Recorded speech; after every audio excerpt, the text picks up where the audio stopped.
In our All-Star Roundtable this week, Dale Butland, Communications Director for Innovation Ohio, a progressive think tank, and Republican Terry Casey. Thank you both for being back, and I apologize for my voice. Let's talk about those new poll numbers that are showing a pretty big gap in favor of Issue 2. Your reaction? Well, obviously the no side is ahead because all through the legislative process, they were doing a very effective job of putting their view of it out. It's only been recently that the yes side has started to mount its campaign. A couple technical things in the poll. It shows the sample being 10% higher Democrat than Republican. That's in question. And the people that did the poll is a traditional Democrat firm that does a lot of work for the SEIU union and how they worded the question. So I'm not denying that the no side's probably ahead right now because they've had an advanced start. The question is what happens in the final couple weeks as we get closer to Election Day. Do you think those numbers can be questioned, Dale? Yeah, I think you just saw the personification of whistling past the graveyard. Here's the reality. In this same poll last spring showed the no side of Issue 2 with about a 21-22 point margin. Then in August, the same poll showed it whittled down to 13 points. Now it's back up to 20. So the momentum is moving against the Senate Bill 5 side and Governor Kasich. And I think it's pretty clear that right now the message on the no side has been sinking in. I think people are just now starting to focus, really. For a long time, I don't think people were paying that much attention.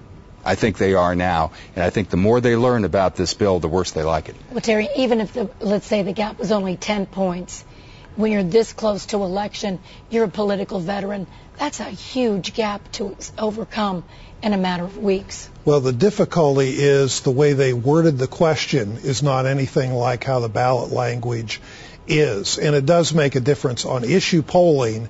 How you word it can skew the question. So clearly we've still got a lot of time to go. A lot of voters have not focused.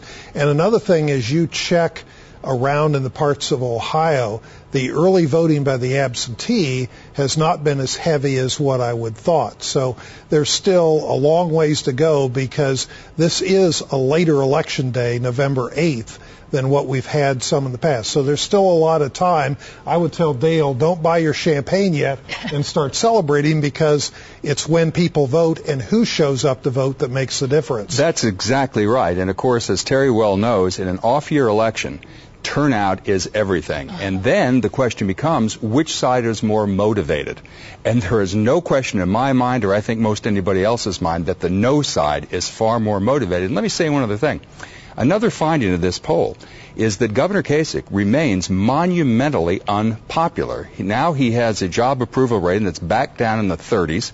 And the poll also showed that if there was a rerun of the last election between Governor Strickland and Governor Kasich, Governor Strickland would win by 14 points. There's a lot of buyer's remorse out there, largely because of Senate Bill 5. This unprecedented attack on workers is not what people were signing up for when they voted for him the last time. You know, John Kasich would probably tell you, though, he made some really tough decisions, and that's one of the reasons that his team is saying, of course his numbers are down. He had to do some tough things in those first months in office, and the economy hasn't improved.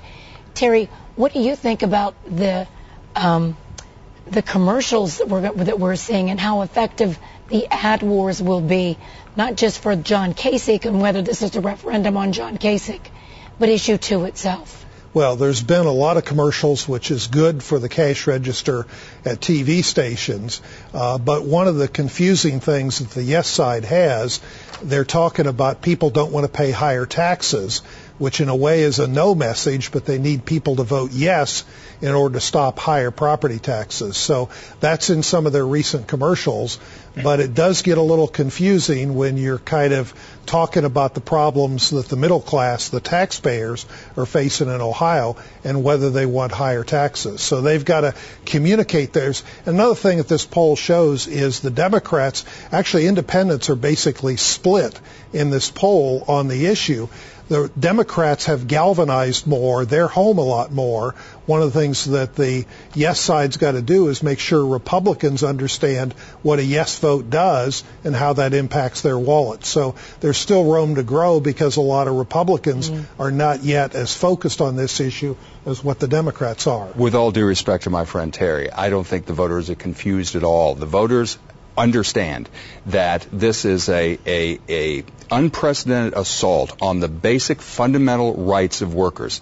And it's been cast as something, that it's just about a few reasonable reforms, like pensions and insurance, health insurance. But you know, Colleen, I've said this before.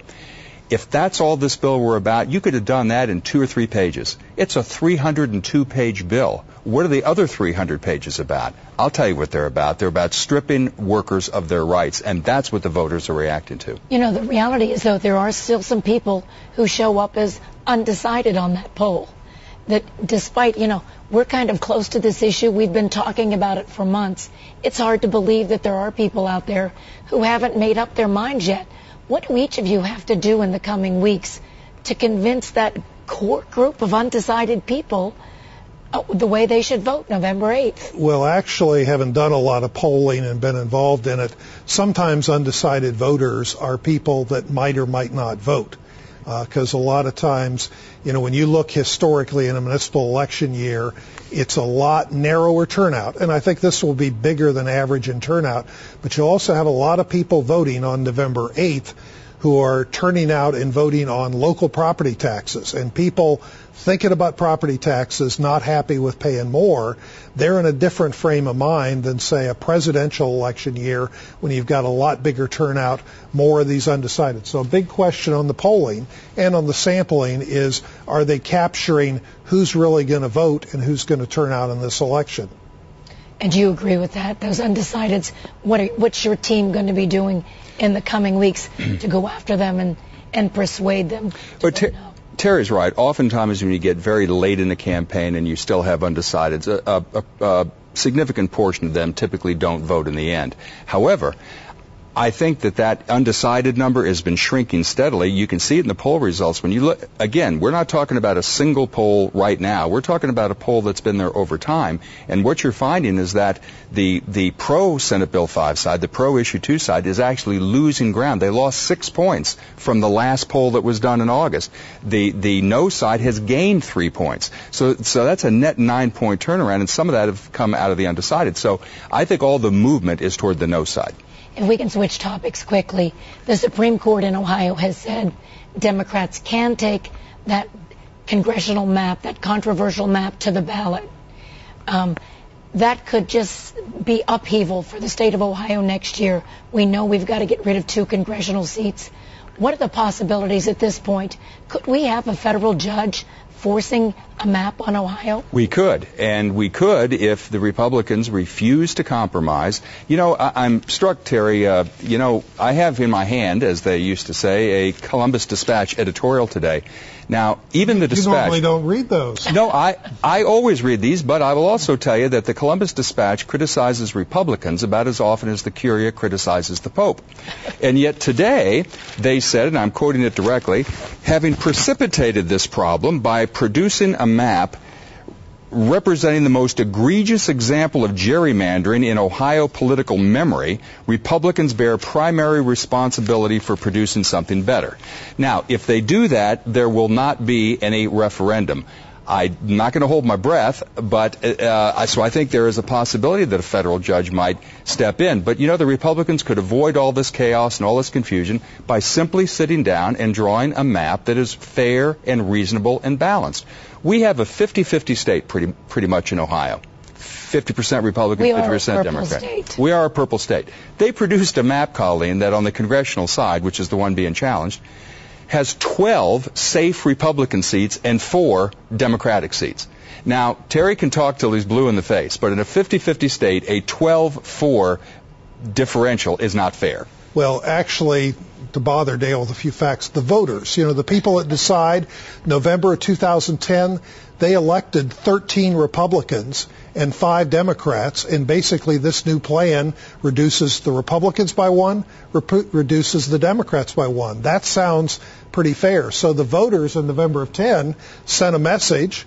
They decided, and they've modified. So it isn't really much of a switch to take 1 away from the Republicans and 1 away from the Democrats, because Ohio did lose 2 seats. Gary, look at the ridiculous gerrymandering. Right here in Columbus, we have the 15th district that is like a giant inverted C, right? It encompasses parts of 13 counties and has a circumference of over 900 miles around. That's one congressional district. Then we have District 9 up near Cleveland that snakes around from Toledo to Cleveland, hugging the lake. The only way you can make it contiguous is to use a boat or a bridge. I mean, this is ridiculous. The Dispatch said it best. It's the most egregious example of gerrymandering in recent political history in this state. Well, but Dale, here locally in Franklin County, there's a lot of Democrats happy. Charlita Traveris, Mary Jo Kilroy, Joyce Beatty, you've created a Democrat district in the city of Columbus, and they feel that gives them a better chance to elect a Democrat from here. I hate to cut you off because we're going to be talking about this in the future. We are out of time. Thanks again for putting up with my voice. You too. And we'll be right back.